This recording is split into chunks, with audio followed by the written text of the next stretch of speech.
So this is my Bloodborne boss rush. I'm going to quickly run through all the bosses in Bloodborne one-ish at a time. For those that don't know, Bloodborne is an action RPG that came out in 2015 and was instantly proclaimed as the best game ever, rendering all other games moot, basically.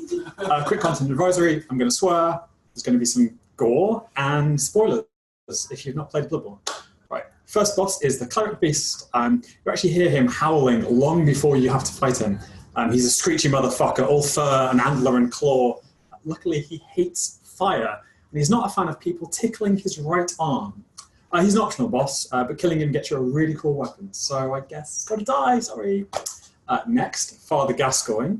In contrast to the last boss, Gascoigne is much more human. If you're canny, you may have met his daughter earlier, who mentions how much she worries about her dear papa.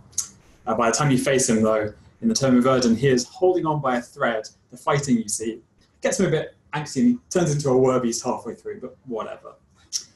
From one beast to another, this is the blood-starved beast. I did warn you about the gore and stuff. You face this horror in the burnt-out ruins of a chapel in Old Yarnham. Initially a sad, lumbering thing, as the fight goes on, it gets faster and faster, leaping from one side of the chapel to the other. And it spews out poison, because as if the claws and teeth weren't bad enough. Coming after the previous three bosses, Blood and Fang and Rage, Vicar Amelia here is almost peaceful. Like, there's a certain grace and serenity to her movements, even as she's smashing her over the head with her fists. But a beast is a beast, and this one is guarding a terrible secret, so unfortunately, we have to put her down. In the delightfully named Henwick Charnel Lane, you'll find the equally delightful Witch of Henwick, or rather, Witches of Henwick, because one crone covered in eyeballs just isn't enough. They also have friends, an unlimited supply of these hook-wielding pals. There's only one witch in the photo because the other one's invisible, just to keep things interesting. And then these three fuckers are, you probably see them because of this, like, the Shadows of Yarnham. Each carries a different weapon. One's got a long sword, one has a mace, and a candle. There's a magic candle that spits fire, and the one with the mace also throws fireballs, just for good measure. It's okay, though, because they all turn into snakes. You sensing a theme, maybe? Now we're getting a bit weird. Everyone meet Rom, the vacuous spider. I know what you're going to say. Spiders usually have fewer legs. I imagine whoever named her probably counted up to 8 before they ran away screaming. And don't get me started on those eyes, those lifeless eyes, black eyes, like a doll's eyes. And the weirdness continues apace with Amygdala here. Depending on how insightful you've been, you may have spotted this friend earlier in the game, hanging off the side of a chapel. And now, 6 arms is far too many, so it's just as well that midway through the fight he rips 2 of them off, and then uses them to beat you around the head. Look, okay, this guy, the one reborn, can just get fucked. It's literally an animated hard, decomposing corpse that's summoned from the moon by some goddamn bell-ringing witches. Loves to rain down viscera on you, and it doesn't have a face, or rather it has too many faces, and too many arms and legs and ribs and femurs and... Oh, you get the idea. After the last few encounters, Dark Beast Parl here feels almost pedestrian. It's like, yes, I would quite like to fight a big dog with only 4 limbs and 2 eyes and 1 mouth. I mean, okay, so it's mostly bone, and doesn't have a nose, and it's crackling with electricity, but you can't have everything.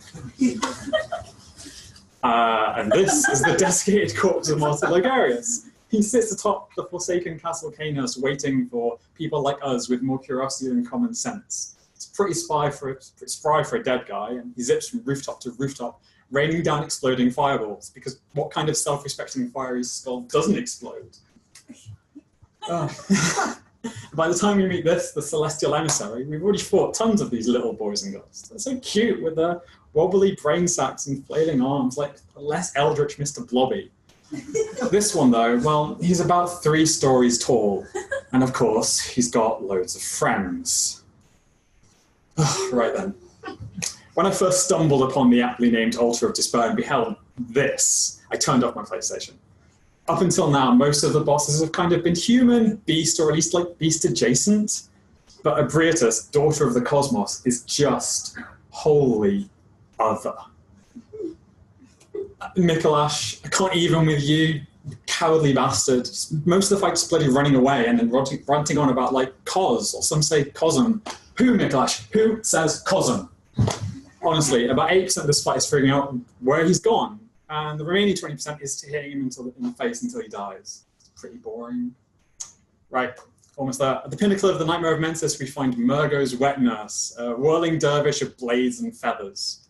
And now you might be asking, who is Murgo, and why exactly they need a wet nurse? Well, I'm not going to tell you.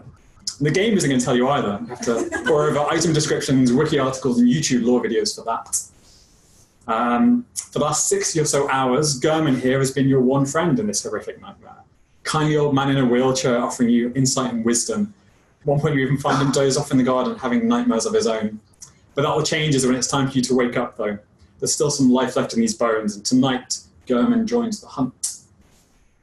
Right, time to pick up the pace. On the left, we've got Ludwig the Accursed. Poor horse-faced Ludwig. And this mouth on his shoulder there is full of teeth, with eyes.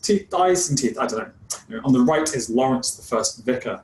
He's basically the cleric beast from earlier, but on fire, because everything is better if it's on fire.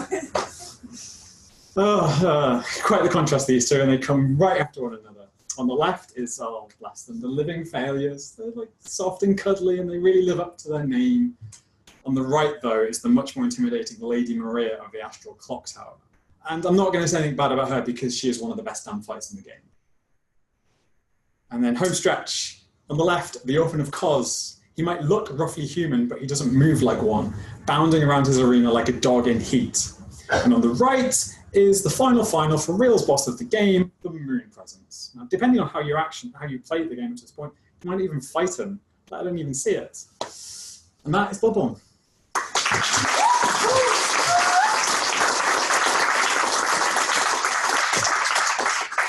Thank you. I am definitely not going to play that game. You really should.